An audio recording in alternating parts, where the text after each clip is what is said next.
falta un tornillo, que venga un mecánico. ¿Para qué, don Carlos? A ver si te puede arreglar.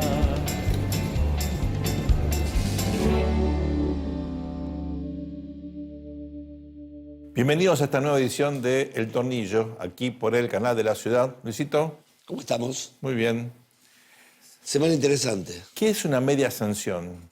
¿Vale la pena festejar esto? ¿Es algo que hay que medirlo por lo que es o por lo que pudo haber sido un fracaso del gobierno en la Cámara de Diputados? Bueno, primero hubo un compás de espera muy grande, ¿no? Es la primera ley que el gobierno va a sacar. Me parece que hay pocos gobiernos que tuvieron que esperar tanto. Y es una discusión si fue culpa de la oposición o también culpa del gobierno, que no aflojó. Claro. Por ahora tenemos una SAN, falta la acción, ¿no es cierto? Esta SAN, esta vez fue de diputados, ahora falta la acción del Senado. En el Senado. Analicemos primero lo que pasó en diputados. Hemos visto un gobierno que flexibiliza muchísimo. Así es. Mantiene una retórica dura en el presidente, pero en la práctica básicamente se dio todo lo necesario para poder Así conseguir los votos.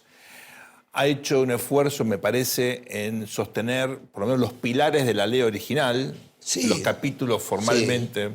Hay alguno que cayó, pero básicamente la ley conceptualmente la misma es menos profunda, menos abarcativa, ¿verdad? Sí, y por eso, digamos, la gran duda, ¿no? Porque fue el gobierno el que retiró la ley en ese momento de comisión. En febrero, ¿no? Estamos hablando, claro. Y hubo que comenzar todo de vuelta, cuando se había votado a favor en general, sí. ¿no es cierto?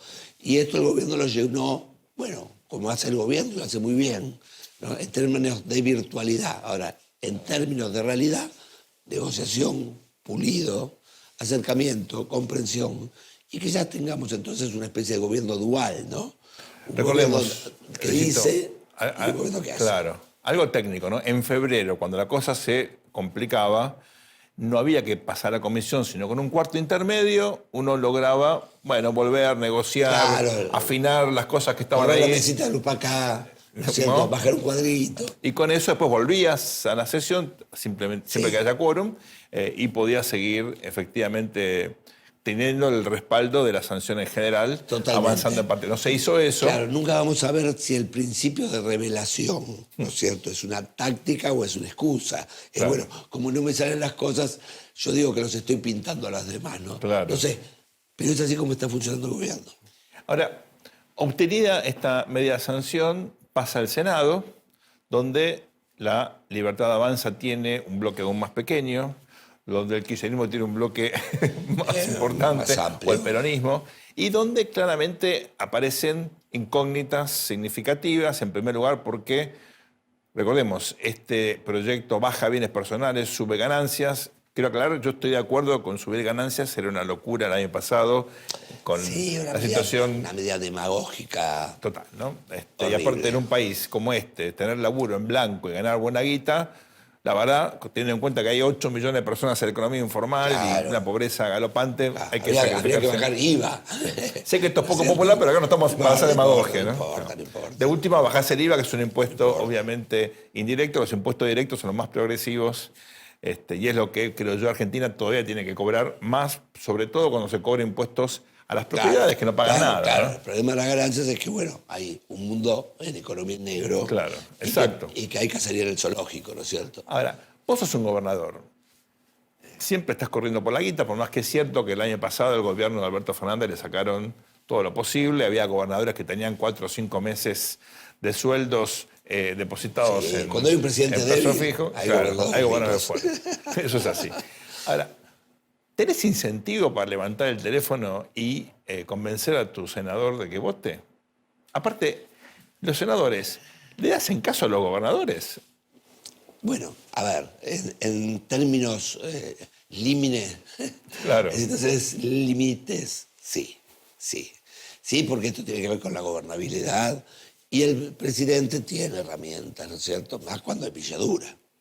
Entonces, cuando hay pilladura, los gobernadores necesitan dinero y funciona la roldana, digamos, que conecta las gobernaciones con senadores y diputados también.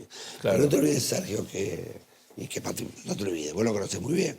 El sistema estadounidense es un sistema de circunscripciones uninominales. Claro. Entonces yo te cambio un tanque Abrams de 5.700 millones de dólares por un puentecito claro. ¿no es cierto? En una circunscripción en Wyoming. Claro. Ahora acá no, ahora acá vos tenés los diputados que representan a una provincia. Pero los jefes partidarios, los partidos en general están debilitados. Sí. Hay gobernadores que llegan por primera vez. Te doy el caso de uno que conozco un poquito mejor, el de Santa Fe, Puyaro. ¿Es un jefe partidario en Santa Fe? No, es el gobernador. No, y es el gobernador. Tiene poca presencia en el Tiene poca Congreso. presencia. Tiene un diputado que le Mirá, responde. hay 3 niveles. Está el nivel mismo del Congreso. Está el nivel partidario y está el nivel de los gobernadores. Esto en términos federales relativo a las provincias. Ahora, hay intereses comunes, hay celulares, es decir, dame la mí, toma la voz. Y también hay falta de cooperación, es quemarte, hundite, ¿no? Pero en estas situaciones está funcionando. Tanto es así que el presidente, casi te diría pornográficamente, lo puso en el acta del acuerdo del 25 de mayo. Es, vótenme la ley ómnibus y tomamos chocolate caliente el 25 de mayo. Hablando del Pacto de Mayo, uno de los temas que está ausente, por lo menos en la propuesta original del gobierno, es la cuestión de la corrupción. Por eso, Luisito, la próxima entrevista es muy, muy importante. Vamos al próximo bloque, vas a ver qué importante lo que vamos a discutir. Empoderar a los ciudadanos para que conozcan sus derechos y para que los hagan valer frente al poder. El poder ciudadano lo primero les enseña que los ciudadanos somos todos iguales. Ciudadano que no tiene derecho a preguntar es ciudadano que no tiene derechos directamente. Vamos a recibir a nuestro primer invitado, Hugo Wortmann-Joffre. Hugo, un placer tenerte. Gracias por venir. Gracias, Sergio, por la invitación. ¿Cómo estamos?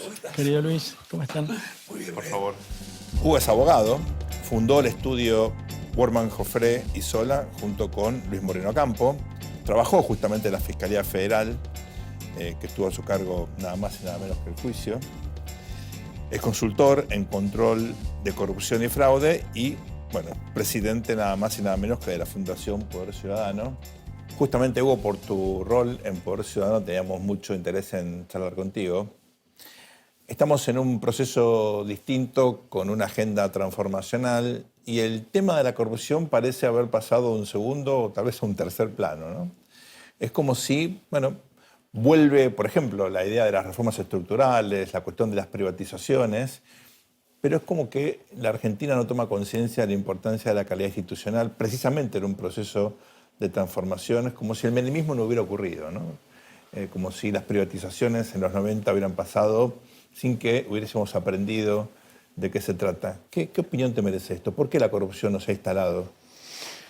Bueno, me parece que siempre la corrupción, el interés de la ciudadanía en este tema está subordinado al bienestar económico. En la medida en que el ciudadano ve que la economía marcha bien, está dispuesto a poner en el arcón de las dudas la lucha contra la corrupción. Pero me parece que además esto uno lo mira, vos hablabas de las privatizaciones.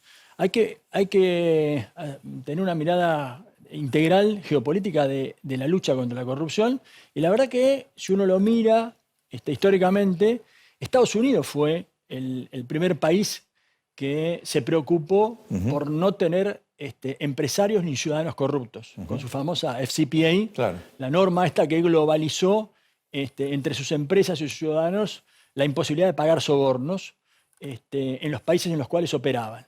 Esto fue por el año 1977 aproximadamente con el gobierno de Jimmy Carter.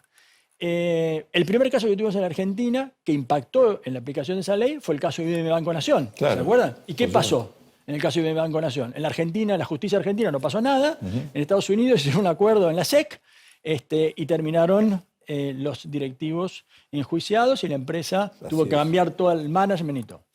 En paralelo, en Europa no había conciencia de que luchar contra la corrupción era bueno para el conjunto de la humanidad. Cada uno decía, bueno, si hay problemas de delitos internos, que lo arreglen los países de acuerdo a su soberanía. Lo mismo pasaba con los impuestos. Nadie perseguía a los evasores en el mundo. Hubo una suerte de free riding ahí, ¿no? Bueno, Estados Unidos, nosotros nos metemos. Yo tengo que comerciar, yo tengo que hacer negocios con China, tengo que hacer negocios con Argentina. Y bueno, si tengo que pagar sobornos, para mí es un gasto. O sea, Sí. y de hecho, Sí. en las compañías europeas, y por eso fue muy fácil investigar la corrupción durante las privatizaciones del gobierno menemista. ¿Por qué? Porque las compañías europeas, que fueron las que ganaron las principales privatizaciones, mirando su contabilidad, estaban asentados los gastos de los pagos de soborno. Porque el Capone El pago del soborno era un gasto. Pero si vos lo mirás desde el punto de vista de la lógica global, yo vengo a hacer negocio. ¿Por qué me tengo que preocupar porque vos tengas un funcionario corrupto o no corrupto? Ese es tu problema interno de tu soberanía. Es un impuesto más que me están cobrando, listo. Nada, no tengo por qué preocupar. Ni tampoco tengo que preocuparme si vos tenés ciudadanos evasores. Seguro. ¿No? El Bueno, problema tuyo. claro, es un problema interno. Entonces, eso generó geopolíticamente un desbalanceo. Los americanos no podían ingresar a hacer negocios a países en vía de desarrollo y con altos niveles de corrupción, y los europeos sí, porque los europeos decían, este no es un problema mío, es un problema interno de cada país. ¿Dónde se empieza a globalizar la lucha contra la corrupción? Con los crímenes globales. El terrorismo, el narcotráfico, la trata de personas. Entonces empiezan a decir, bueno, mirá, entonces ya cuando el dinero de la corrupción empieza a pasar por mis países, por mi sistema financiero, ya es un problema interno mío. Ya empieza a ser un problema interno mío, empieza a ser un problema global. Entonces ahí se logran acuerdos, ¿no? Y ahí es donde la OCDE principalmente dicta la Convención contra el Soborno Transnacional, las directrices de buen gobierno La lucha corporativo, contra el lavado de dinero. la también, Convención el contra el gas, lavado de sí. dinero. Entonces empieza a haber una conciencia global respecto de que luchar contra la corrupción es bueno para todos, para el sistema en general es bueno. Además, lo que evitas es que la corrupción te permee en tu propio, te ingrese a tu propio territorio, porque si vos permitís que los empresarios se acostumbren a pagar sobornos países en vía de desarrollo, después van a pagar sobornos adentro de tu país. Entonces, vale, y ahora estamos yendo todavía un pasito más adelante. Estados Unidos está yendo un pasito más adelante, que es en la extraterritorialidad. Claro. Está tratando de que sus tribunales, porque ahora tenés el otro problema, que es la credibilidad de la justicia en los países donde vos operás.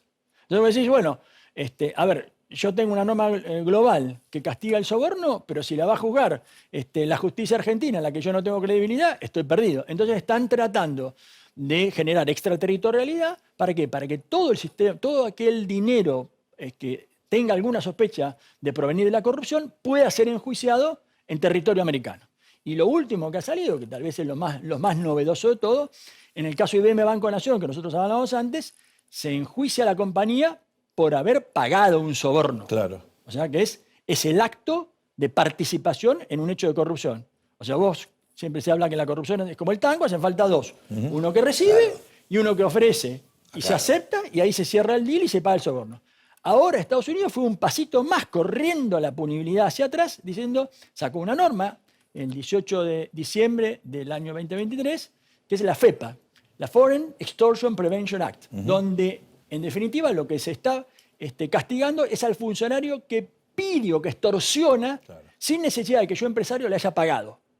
O sea, me corre la punibilidad, me adelantan la punibilidad, entonces yo soy un empresario que fue extorsionado por una empresa. ¿Lo denuncias? Lo denuncio en Estados Unidos siempre y cuando haya un punto de conexión, sea una empresa que cotice en la Bolsa de Nueva York, la plata esté situada en una algún ON, territorio o lo que sea. Bueno, entonces encuentro un punto y puedo ir a denunciarlo a Estados Unidos. Entonces, esto también le saca a las grandes potencias del mundo el problema de la falta de credibilidad de las justicias locales, de la justicia donde operan. Entonces, digamos, se está globalizando la lucha contra la corrupción y me parece que este es un paso positivo y además un paso de alerta para la baja calidad institucional que tenemos nosotros. Claro. Nosotros decimos, bueno, ojo que no me garantiza tener un poder judicial que no me va a investigar. Ahora me puede investigar un juez americano. O sea que si tenemos ahora otra ola de privatizaciones, en principio, con esta nueva institucionalidad, deberíamos estar un poquitito mejor. Esa es la conclusión que podemos sacar. Bueno, hay una tendencia, como dije, a que se ha globalizado la lucha contra la corrupción de la mano de crímenes más globales como el terrorismo, que sí, digamos, ha quedado en claro que los sistemas judiciales nacionales de los países no pueden luchar solo contra el terrorismo. Y el ejemplo más claro son las Torres Gemelas, digamos, una justicia creíble, un sistema financiero controlado, igual lo permearon. Los atentados en Francia, lo mismo. Entonces, me parece que esa globalización dice, bueno, de la mano de estos crímenes globales también tenemos que controlar y auditar la corrupción. Te paso un tema más local. Tuvimos algunas causas muy visibles y que parecían que generaban una especie de punto de inflexión, la de los cuadernos, por ejemplo, ¿no? Hay como una sensación, yo no tengo medido de la opinión pública, pero la opinión pública te sirve siempre de forma parcial, ¿no? Nunca tenés un diagnóstico completo, de que todavía en la Argentina la justicia no está a la altura de los desafíos reales y que hay como una sensación de impunidad, por lo menos en un sector de la sociedad civil, ¿no? La ciudadanía no ve que haya casos donde haya efectivamente donde la justicia vaya a fondo, ¿no? Tal vez no se puede ir a fondo con las reglas existentes, pero esa es la percepción, ¿no? ¿Te parece que es una percepción justa, que la justicia argentina tiene los instrumentos, las herramientas como para poder avanzar? Depende de las personas, de los jueces. Hay toda una polémica, después te voy a preguntar más específicamente, ¿no? Con el juez Ariel Lijo, que está candidateado por el gobierno para integrar la Corte. ¿Depende del sistema, de las personas, de las normas existentes? No, está claro que las normas que tenemos, yo siempre digo que en materia de lucha contra la corrupción, las cosas están mal hechas a propósito. O sea, siempre pienso que hay un titiritero arriba, ¿no? Orquestando que las cosas se hagan mal a propósito para que nadie pueda avanzar, ¿no? O sea, vos fijate que tenemos un código penal, Carlos Tejedor, 1921, Sí, claro. un sistema procesal, inquisitivo, mixto por lo menos, que tiene 20 años de antigüedad. Y tenemos un sistema acusatorio nuevo, que eso sí Es muy dotaría, interesante, ¿no? claro, dotaría el sistema americano, el juicio Sí, americano, claro. con el fiscal acusando. Una tarea dinámica, pero- Claro, el fiscal acusando y el juez haciendo el juez garantía. Pero- Votado en el año 2015, pasaron 2 gobiernos, el de Macri y el de Alberto Fernández, y no lo hemos nacionalizado. Este gobierno parece haber dado el impulso necesario para decir, vamos a avanzar. Se hicieron pruebas pilotos en las provincias de Jujuy y Salta, pero venían muy lentos, problemas presupuestarios, problemas de organización. Bueno, eso yo creo que va a ser un salto cualitativo muy importante en materia de procesos de lucha contra la corrupción. Ahí los plazos son muy acortados. El juez hace de juez garantía, con lo cual eso les diluye el poder. Esto ya me anticipo a tu pregunta respecto a los jueces de Comodoro Pi. Bueno, el problema es cuando vos generás espacios de poder muy sostenidos en el tiempo y que no los podés permear de ninguna manera. ¿Por qué? Porque ese juez se ha convertido en una institución mismo dentro de su esquema de poder. El juez que instruyó la causa Cuadernos era una propia institución adentro de Comodoro Pi. Los métodos que usó, métodos bastante cuestionables, y por eso es que toda esa instrucción llevada a los empellones, bueno, termina con un proceso que las cámaras tienen que revisar, que cada discusión llega hasta la última instancia. Entonces me parece que un sistema acusatorio va a darnos, lo que vos decías, normas que impidan que los procesos contra la corrupción duren eternamente, ¿no? Hubo mucho de la normativa, avanzó. También en un mundo que se pensaba, bueno, globalizándose, ¿no es cierto? Y que se necesitaba esta generalización. Ahora tenemos un mundo un poco más conflictivo, aparecen bloques, aparece China como un poder en sí mismo. ¿Esto cómo lo ves vos? O sea, la normativa tiene su propia inercia, hay instituciones que la van a llevar a cabo, Claro. o de vuelta la política va a meter los fingers. Bueno, no, me parece que también se han globalizado las políticas de compliance, es decir, hacer negocios con personas que respeten los mismos valores que yo tengo, como país, como competidor, como institución. Entonces, Y los bancos son importantes ahí. no, por supuesto, los bancos, y además los bancos van a ser enjuiciados, Claro. son enjuiciados Claro. en caso de que no establezcan niveles de control. En materia de prevención del lavado, en materia de ética también, en materia Claro. de control de la corrupción. Entonces ya no es tan fácil que el dinero... por eso es que los paraísos fiscales han casi desaparecido. Han casi desaparecido. Entonces vos decís, bueno, me parece que es mucho más difícil hacer negocios al margen de la ley, incluso para países que tienen otra cultura. Y acá vas al problema cultural. Yo por Transparencia Internacional viajo bastante, y cuando vos vas a países de Asia, por ejemplo, la propina está institucionalizada al servidor público. Porque es una persona que gana un sueldo muy bajo y la propina ¿qué puede ser? Y puede ser desde una gallina hasta $50. Entonces, bueno, hay todo Claro. hay toda una lógica. Una lógica. De que la propina no es un soborno. Claro. ¿Ok? Ahora, el tema de los Entonces, bitcoins. eso culturalmente Claro. permea en toda la sociedad. Totalmente. Ahora, el tema de las monedas electrónicas, el Bitcoin, eso, ¿no complica? Por supuesto, complica enormemente a los reguladores fundamentalmente, que son los que tienen que controlar. Sí, ¿Cómo vas a controlar eso? Y ahí importa mucho, que es un tema que yo trabajo fundamentalmente, que es la denuncia. Claro. El ciudadano que se anima a denunciar, ¿no? Y vos ves, por ejemplo, en la India, les sugiero que vean, hay una página que se llama Stop Crime, que es una organización a nivel mundial, que lo que hace es propiciar que los propios ciudadanos de la India denuncien las oficinas públicas donde sufren pedidos de sobornos, ¿no? Y esto, digamos, hay un mapa interactivo que en tiempo real te va demostrando cuál es la repartición del gobierno más corrupta y se ranquean y se van ranqueando. ¿Y saben ustedes, por ejemplo, cuál es una de las organizaciones de las reparticiones públicas que más ha sido denunciada? La denuncia es anónima y además se ponen los detalles, en observaciones se ponen los detalles de cómo fue, cómo lo sufriste. Bueno, claro, imagínate, vos decís, bueno, uno se puede haber equivocado, pero si tenés 100 denuncias contra el mismo funcionario de distintos ciudadanos, bueno, evidentemente algo está pasando. Nuestra embajada no. No, ¿saben qué? La oficina de licencia de tránsito. Ah, lógico. Claro, la licencia de tránsito. Claro. Bueno, ¿y qué ha pasado? Los responsables de la oficina de licencia de tránsito, al verse señalados a lo largo de los años como una oficina que tiene problemas contra la corrupción, han tomado cartas en el asunto y han tratado de mejorar su Vamos a performance. rajar del sucio. Hugo, queda poco tiempo y quiero preguntarte, como institución, por ciudadano, ¿qué opinión tiene respecto a la candidatura del doctor Eldijo a la Corte? Bueno, nosotros hemos hecho una impugnación técnica respecto a los dos candidatos. Me parece que es un candidato que surge propio del sistema. No estábamos hablando del sistema. ¿El sistema cuál es este? Es un sistema que no es acorde para luchar contra la corrupción de manera eficazmente. Entonces, lo que tenemos que aspirar como ciudadanos es que los candidatos sean los mejores, los más aptos, los más preparados, y por eso es que nosotros hemos hecho una impugnación. ¿La Oficina Anticorrupción tiene que permanecer en la órbita del Ministerio de Justicia o tiene que ser un ente autónomo, autártico? Por supuesto que no, tiene que ser, tener autonomía funcional y presupuestaria. Esto, y además entiendo que en la campaña esto se dijo, de que se lo iba a sacar de la órbita, es más, se dijo que iban a nominar a un candidato de la oposición o proponerle a la oposición.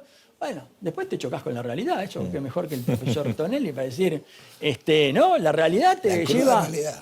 Claro, te lleva, digamos, vos podés venir con las mejores ideales, pero cuando llegaste ahí y viste las decisiones que tenés que tomar, y bueno, mejor que yo tenga el joystick y no que lo tenga otro. Seguro. Totalmente. Hugo, muchísimas gracias. No, gracias a ustedes por la invitación. venir a charlar con nosotros, un placer tenerte. No se vayan, después del corte volvemos con El Tornillo aquí por el canal de la ciudad. No le falta un tornillo, que venga un mecánico. Bienvenidos al segundo bloque del Tornillo. Tenemos a nuestro siguiente invitado, Fabián Calle, una figura en los medios. Un placer tenerte, Fabián. Gracias por venir. Fabián, Besito, alegría. ¿cómo estás? Sentate, por favor. Fabián Calle es experto en ciencia política y relaciones internacionales con experiencia en docencia y análisis estratégico en defensa. Fue asesor del ministro de Defensa y colaboró con instituciones como la Florida International University y la Fundación Konrad Adenauer.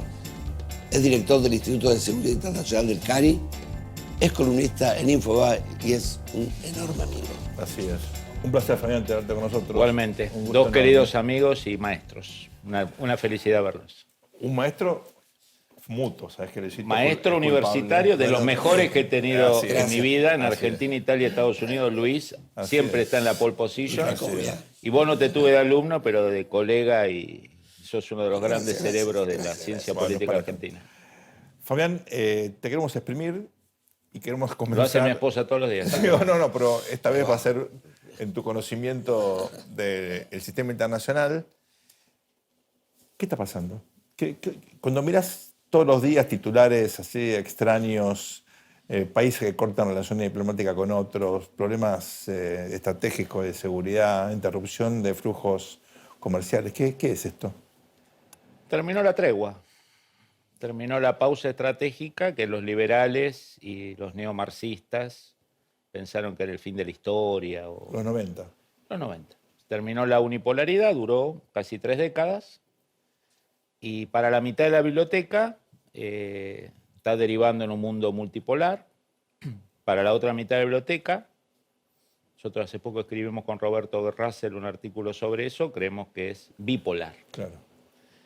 Y dentro de la bipolaridad, uno puede tener una bipolaridad no polarizada, como tuvimos hasta hace unos pocos años, donde hay dos grandes colosos, como decían los zulúes, cuando dos elefantes se pelean sufre el pasto. Los dos elefantes no se peleaban, se miraban, se semblanteaban, pero no pisaban mucho el pasto. Pero lo que está pasando es que se está polarizando. Y eso se está acercando a la lógica de Guerra Fría de los 50, de los 60, y las periferias de cada uno, que se sentían con algún margen para moverse, bueno, eso empieza a crujir. Se empieza, no Ahora sé, el crecimiento de uno, de China. El crecimiento de uno se debió también a un mundo unipolar, hegemónico, donde la globalización dio sus frutos, y muchos de esos frutos fueron a China. Ergo, es como que ha llegado a la mayoría de edad de potencia, o por lo menos se cree así, y esto trae a sus aliados naturalmente, como bien decís vos, ¿no? Son bipolares en, a veces, una polarización donde los socios están más polarizados que los propios polos, ¿no es cierto? exactamente. Vos lo que tenés acá es una consolidación progresiva de una bipolaridad crecientemente polarizada, quiere decir agonal, confrontativa, con la aparición de un polo, por cuando se dice el mundo es multipolar, un viejo debate con algunos colegas que tenemos. Está bien, si el mundo es multipolar, ¿por qué Rusia se pliega a China? Claro. ¿Por qué sale en la búsqueda de la ayuda a China para vender el petróleo, el gas, para los chips, para todo? Eso no es propio de un polo de poder. Para comprar armas. Un polo de poder es, digamos, Rusia comprando armas a Irán. ¿Se imaginan Claro. Estados Unidos comprando en la Guerra Fría armas a un aliado? ¿No? Entonces, lo que está pasando es que aparece a su vez un polo alternativo al mundo occidental.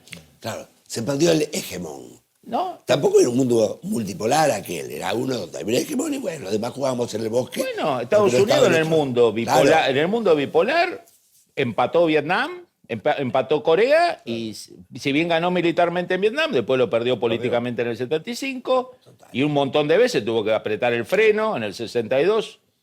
La Unión Soviética entregó los misiles en Cuba y le entregó los misiles en Turquía. Tal cual. Obviamente. ¿No? fue Ni qué decir lo que fue América Latina, con la manija que le daba a la Unión Soviética y Cuba, tuvimos decenas, miles de muertos, del ERP, del Montonero, de de la la FARC, de experimentación. Tupamaro. Tenemos, no tuvimos. Seguimos teniendo. Seguimos teniendo, digo, y era su área de influencia. Un México que el PRI en ese momento, si bien negociaba por abajo, se la pasaba insultando a Estados Unidos, el imperialismo, y eso fue en plena bipolaridad. Entonces, digo, cuidado con esta idea que la bipolaridad es tranquilidad. En la anterior bipolaridad murieron 60 millones Claro. de personas en guerra. Es más, en plena bipolaridad, la Argentina le declaró la guerra a la OTAN. Claro. Digamos, no hay que ir muy lejos para ver los márgenes de maniobra que a veces hay. Ahora, esa bipolaridad, teniendo en cuenta justamente la experiencia de la Guerra Fría, ¿te presenta algún tipo de orden al margen de las consecuencias en términos de vidas humanas? ¿O es un desorden, como la percepción que uno que no entiende de política internacional tiene a menudo cuando enfrenta situaciones que parecen como cisnes negros todos los días, ¿no? El orden no lo da tanto la polaridad, lo da el montaje de una hegemonía. Ok. A ver, explica eso. Vos podés tener dos polos que sean confrontacionales y no creen ninguna gobernanza global. ¿Qué hizo Estados Unidos y la Unión Soviética después de los 60, más o menos? Empezaron a jugar un juego conservador. Mirá, yo manejo esta parte, eso se refleja en Helsinki 75. Claro. Kissinger, los soviéticos, algo increíble, ¿no? Le exigen a Kissinger y a Estados Unidos que le reconozca el imperio soviético. que estaba dibujado de Yalta. Claro. Y en Estados Unidos, Kissinger, que fumaba dentro de una garrafa, le dice, ok, sí, el Yalta es todo lo que está de acá para acá es tuyo, Claro. que era de ellos ya hace 30 años, pero agregame el tema de derechos humanos. Bueno, ya sabemos después todo lo Todo lo que- protegido todo por lo los que derechos complicó, humanos claro. en el Pacto de Varsovia, después fueron los gobernantes post-89, Claro. Havel, Claro. Walesa, bueno. Entonces, yo creo que hoy estamos en una bipolaridad que se está consolidando, pero los dos colosos no están hablando de gobernanza global, están hablando de comercio, de invención, porque son rivales y socios. Complementarias. Claro, hay como una... Es como si fueran reluctantes a ser hegemónicos y a veces entonces los niños juegan mal amparándose en ellos, Está bueno. pero sin consultarlos. Bueno, mirá lo que es América Latina de los últimos 20 años. Por eso. Todos regímenes confrontacionales, de pico, obviamente, porque después Venezuela dolariza, Cuba está dolarizada, la Argentina tuvo 20 años de Sí. kirchnerismo y terminamos todo pivoteando alrededor del dólar. los Los tanques de bolsos P- que tiraban al monasterio eran en dólares. Los tanques de PDVSA Pero más- están en bases estadounidenses, Por eso ¿no es digo. cierto? Entonces, es muy bueno lo que vos decís. No hay todavía. Vos podés montar un orden con un mundo multipolar, Imperio. Metternich, Claro. Dos 1815, Bismarck, Exacto. 1870, Totalmente. o podés montar un orden en la bipolaridad. Ahora, eso requiere diplomacia, rosca, negociaciones, algún que otro susto, ¿Qué pasa? serio. ¿Qué pasa, Fabi, con la arquitectura de instituciones, de regímenes internacionales que durante la posguerra, pero sobre todo en la década del 90, parecían que habían llegado para quedarse, para modificar comportamientos, para poner límite a los actores hegemónicos, la Corte Penal Internacional, la propia OMC? ¿Eso sirve, no sirve, continúa? En este mundo, ¿qué importancia relativa tiene? Las instituciones sirven todo lo que los que lo crearon quieren que sirva. O sea, no va a haber ninguna institución importante, casi todas creadas por Estados Unidos, que se vuelque contra Estados Unidos. A ver, el televidente, piense la última vez que vio protagonismo de la ONU. ¿Qué es lo último que te acordás de Naciones Unidas vos? Algo fuerte, una decisión. La Organización Mundial de la Salud pertenece al sistema de Naciones Unidas y durante la pandemia, ¿Vos la viste? bueno, tuvo un rol, te puede gustar o no gustar, pero tuvo un rol, por lo menos estaba en los No, medios. está bien, pero digo, en esas cosas que son incuestionables, hay que hacer vacuna, bueno, funciona, pero en las cuestiones geopolíticas o geoestratégicas o geoeconómicas, no hay ningún rol. Ok. Es que ese rol se cumple si hay una unipolaridad del que la creó y es hegemónica. O montás un orden Porque como si no montó Estados Unidos para la mitad del mundo. Y si no es turismo ambasadoril, Del 45 al 89 Los embajadores jugábamos van, que había un orden, Claro. pero la mitad del mundo estaba fuera de ese orden. claro. Pero cuestiones, por ejemplo, los acuerdos ambientales, por ponerte un tema que es fundamental para el futuro de la humanidad. ¿Qué capacidad tenés de llevarlos adelante, de hacer, ¿cómo se traduce enforcement? De hacerlo cumplir. De hacerlo cumplir cuando tenés esta situación de tensión permanente entre dos bloques. A ver, primero que todo, tenés en Estados Unidos el gobierno de Biden con retórica progresista, woke, socialdemócrata y todos los sellos que le quiera poner, ha batido el récord de perforaciones de pozos de Sí, petróleo. por supuesto. Trump creo que va a seguir con lo mismo o más, Sí gana. ¿no? Bueno, si gana. Y si gana Biden, seguirán también. eso. China bajó su crecimiento de 10 a 4.5 a 5. ¿Vos te pensás que van a frenar un poco el freno ambiental por...? No. India, que viene como una locomotora creciendo al 10%, y a Estados Unidos le interesa que siga creciendo Seguro. para competir con China, le va a decir, no, mirá, yo contaminé el mundo los últimos 300 años, pero sé bueno, cuidame el medio ambiente. Claro, Yo no la cuidé ni en la primera revolución industrial, ni en la segunda revolución industrial. éramos conscientes. Cuidámelo vos. Es lo que dijo el otro día un presidente africano, se lo dijo a sí, un periodista británico muy famoso, le dijo, es maravilloso ustedes. Ahora que empezamos nosotros a desarrollarnos, somos ecológicos. Ustedes quemaron todos los bosques de Europa, dejaron a Gran Bretaña sin árboles y nos dan lección a nosotros de ecología. Obviamente la entrevista terminó en ese momento. Digo, no veo... Rusia ecológico no es que digamos, ¿no? China tampoco, India tampoco. En Estados Unidos los demócratas son ecologistas de pico, pero después no de acción. Y Trump es directamente no ecológico. No, son ecologistas en la medida que la inflación... Que la inflación se lo suba, permita. claro. Bueno, Si la inflación pero vos sube- sabés que la inflación No, obvio. no está muerta, Al contrario. ¿no? Fabián, en este contexto, ¿qué hace un país como la Argentina en este mundo? ¿Cómo haces para tener los valores de un lado y los clientes de otro?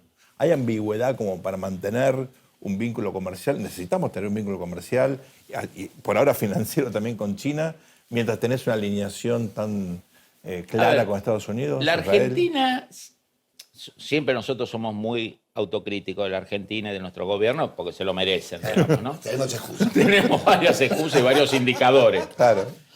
Pero no nos manejamos tan mal en la Guerra Fría. Pensá que Argentina en el 72, un gobierno militar, la NUCE, establece relaciones con China. Sí. Aprovechando el conflicto Claro. Unión Soviética-China, los militares abren la puerta a China. Nunca rompimos con la Unión Soviética. Del 17 en adelante nunca rompimos. Es más, se rompió la Unión Soviética. Se rompió la Unión Soviética y nosotros arreglamos con los 14 pedazos. Y esta vez no tuvimos nada que ver, ¿eh? Claro, no mandamos ningún economista, Nada, ningún asesor. Ningún James Bond manda. Bueno, el gobierno de Onganía, proyecto más importante hidroeléctrico, le compra las turbinas a la Unión Es Soviética. cierto. El plan de rearme de la Fuerza Armada del 67, del 60 a los 70, el plan Europa. Sí. Toda Alemania, Gran Bretaña y Francia. Francia, claro. Y después, el proceso. Cuando Estados Unidos decreta el embargo cerealero, 79. nosotros le decimos que no a Estados Unidos. Aceptamos no mandar el equipo olímpico a la Olimpiada de Moscú, que no cambió mucho el amperímetro. Igual muchos no nos iba a ir bien. Y cuando le preguntaron a Martínez de Hoz, el ministro de Economía de esa época, dijo, los intereses van por un lado, la ideología va por el otro. Sí. Entonces me parece que la Argentina puede, en este nuevo orden bipolar, hacer una combinación. ¿Cuál es la complejidad que tenemos ahora? Que el socio potencial económico más fuerte que tenemos a nivel de comercio, que no es tan grande como se cree. O sea, la gente piensa que China nos compra un montón. Nosotros le compramos el doble a China de lo que Por nos supuesto, compra a la nosotros. verdad, sí, Tenemos digo. 9.000 millones de déficit anuales. es. Ojo. Pero si empieza la minería, se supera la tara argentina de no explotar los minerales, se explota bien el litio, el cobre, se deja de atacar al campo, se desarrolla las cosechas a full, puede ser un gran socio. Ahora, estamos en el área estratégica de Estados Unidos. Claro. Entonces ahí va a haber que manejarse con mucha prudencia. Y como creo que intuitivamente lo está empezando a hacer este gobierno. O sea, defensa e inteligencia alineada con Estados Unidos. Claro. Mondino ayer en China. Sí. Vi una muy buena reunión. Muy buena. Y por ahí India saca los todos por 2 pesos.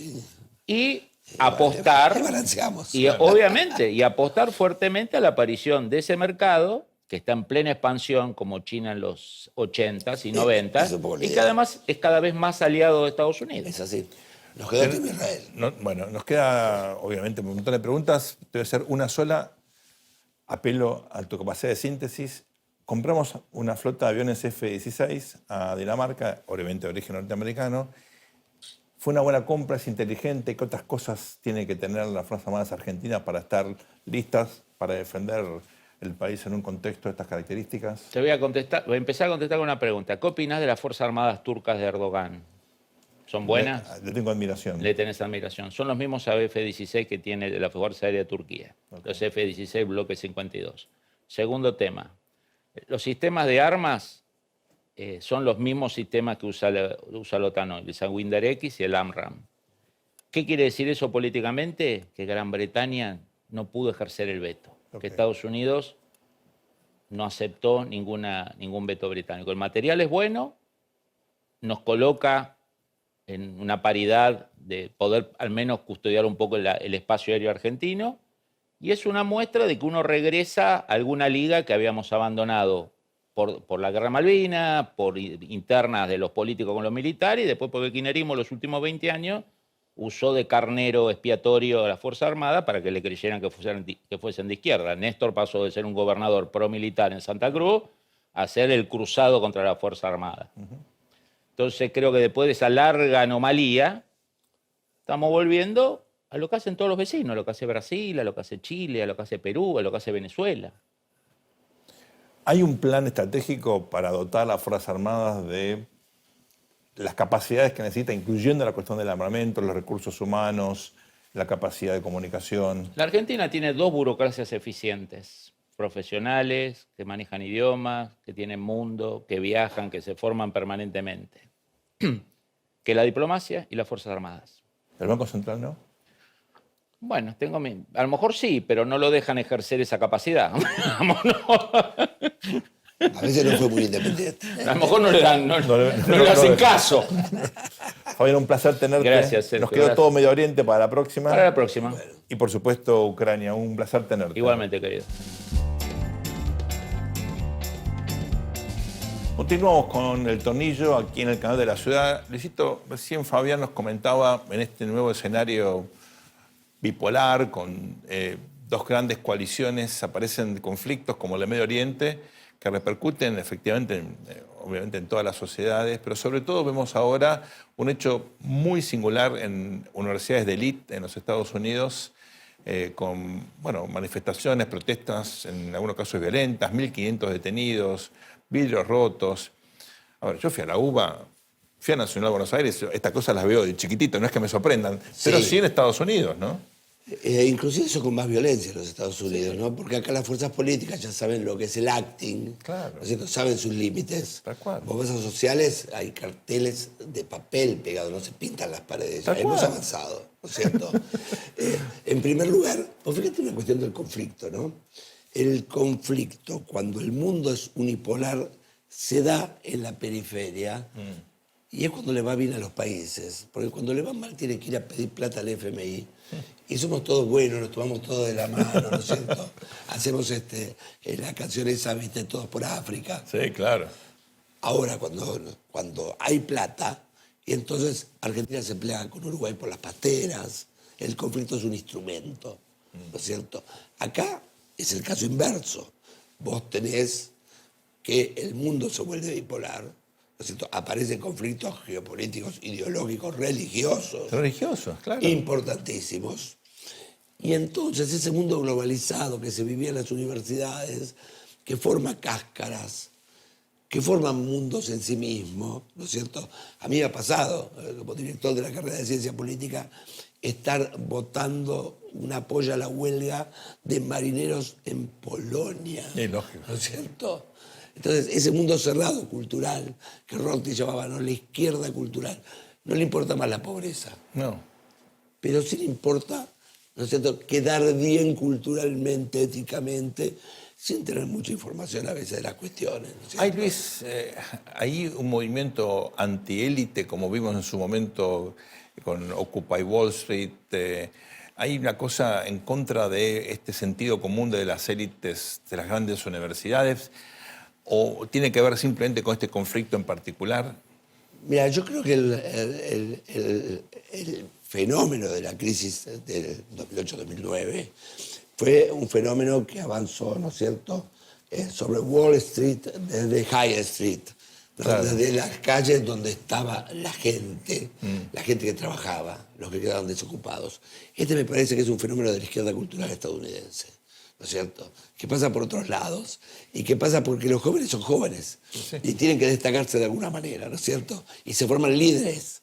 Y este es un tema, ¿no es cierto?, donde obviamente Israel es aliado de Estados Unidos. Y entonces las élites de izquierda, a veces sin mucho conocimiento, ¿no es cierto?, salen a abrazar causas y lo hacen de manera violenta para generar noticias. Hay elecciones en Estados Unidos en noviembre de este año. ¿Vos crees que esto puede impactar de alguna manera o es algo muy contenido en un segmento relativamente pequeño de la población? Mirá, falta. Si esto se va diluyendo, no va a ser noticia. Si esto siguen creyendo, va a ser noticia. Y cuando son noticias, importan en toda agenda, ¿no es cierto? Luisito, vamos al momento que yo más espero en toda la semana, que es cuando otorgamos el premio El Tornillo. Vamos a ver a quién atornillamos hoy.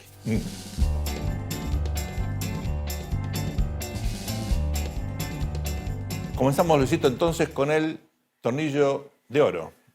Y es nada más y nada menos que para el ministro del Interior, Guillermo Francos, que realmente tuvo una tarea muy abnegada, trabajó incansablemente para lograr los acuerdos. Ahora queda otro desafío en el Senado, pero la verdad que ese esfuerzo dio sus frutos. Hay que se tener merece. un presidente como Milei, ¿no es cierto? Bueno, hay que tener un jefe como Milei y un Congreso como el argentino.